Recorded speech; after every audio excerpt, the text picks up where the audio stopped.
Hello, this is Monica Reinagel. Thanks for tuning in to the Nutrition Diva podcast. This week I have some tips on how to keep jet lag from dragging you down when you travel. Whether you're traveling for work or pleasure, jet lag can really put a damper on things, especially if your travels take you across 3 or more time zones. It just takes a while for your body's circadian rhythms to adjust to your new time zone. Until it does, you may find yourself struggling to stay awake in the afternoons and then staring at the ceiling in the wee hours, and that leaves you even more tired the next day.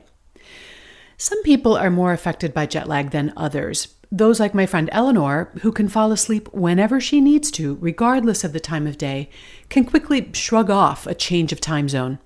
Others, like my friend Craig, who needs a week to adjust to daylight savings time, have a harder time of it. And jet lag is also usually worse when traveling east than west.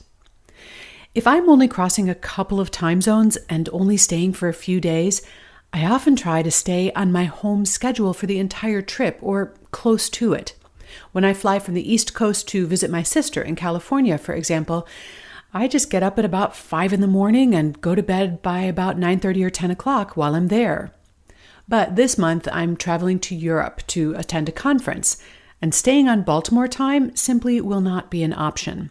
Fortunately, there are a few tricks you can use to help your body synchronize to the local time more quickly. But first, a quick word from our sponsor.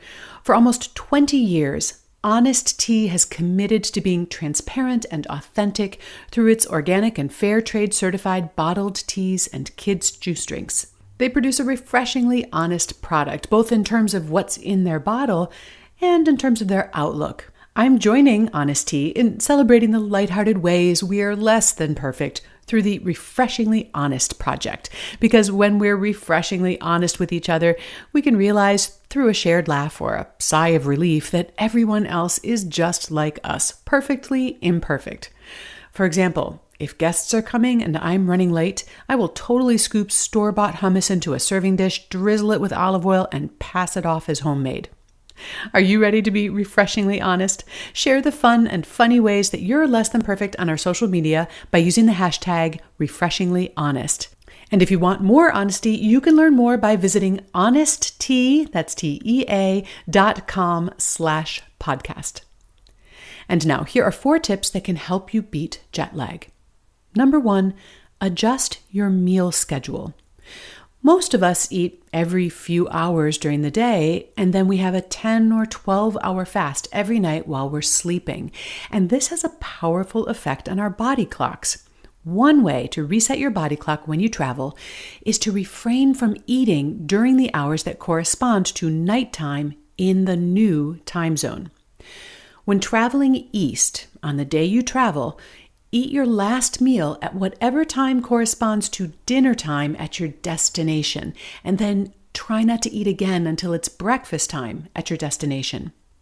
When traveling west, on the day you travel, you'll want to eat your first meal at whatever time corresponds to breakfast at your destination. So this usually entails skipping dinner when traveling east and skipping breakfast when traveling west. And although this isn't tons of fun, this fasting technique can be a very effective way to synchronize your body clock to your destination. You do want to be sure to drink plenty of plain water, however, to keep yourself hydrated. If I get on a plane that's bound for Europe at 5 p.m. Eastern Time, for example, it's already 11 o'clock at night in Europe. And by the time they're serving dinner on the plane, it'll be 1 in the morning in Europe. So instead of eating and reading and watching movies on the flight over, I'll put on my eye mask, put in my earplugs, and do my best to doze for a few hours. And then I'll eat a substantial snack as soon as it's morning at my destination, and that's usually shortly before landing.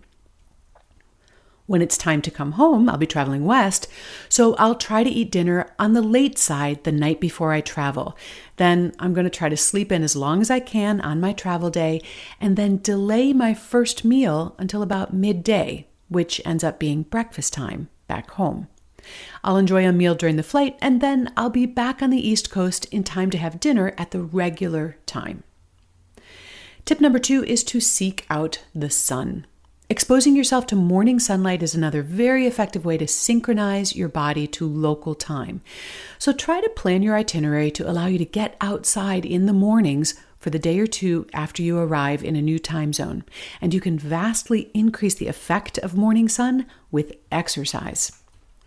Now, at the other end of the day, you want to avoid looking at your phone, computer, or tablet in the evening, or at the very least, use some blue blocking glasses. The blue light emitted by these devices can interfere with the evening secretion of melatonin, and that's one of the things that induces bedtime sleepiness.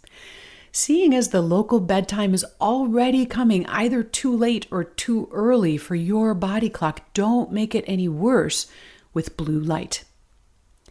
And tip number 3 is to try some melatonin.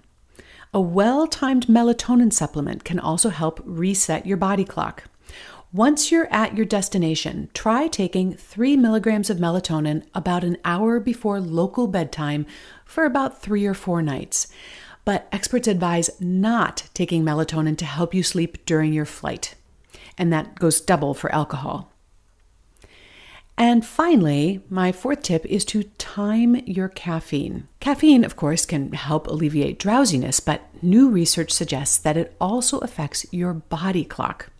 In addition to boosting alertness, a dose of caffeine can delay evening melatonin release by about an hour. After traveling west, you can take advantage of this by having a cup of coffee about 3 hours before bedtime, and that effectively sets your body clock back an hour. After traveling east, however, you're trying to set your body clock ahead, not back. So avoid caffeine after breakfast on your departure day until your first breakfast at your destination.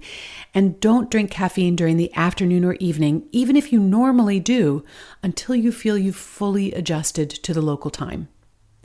I hope these tips can help make your next trip just a little bit easier and more enjoyable. Let me know how they work for you on the Nutrition Diva Facebook page, and don't forget to include some photos.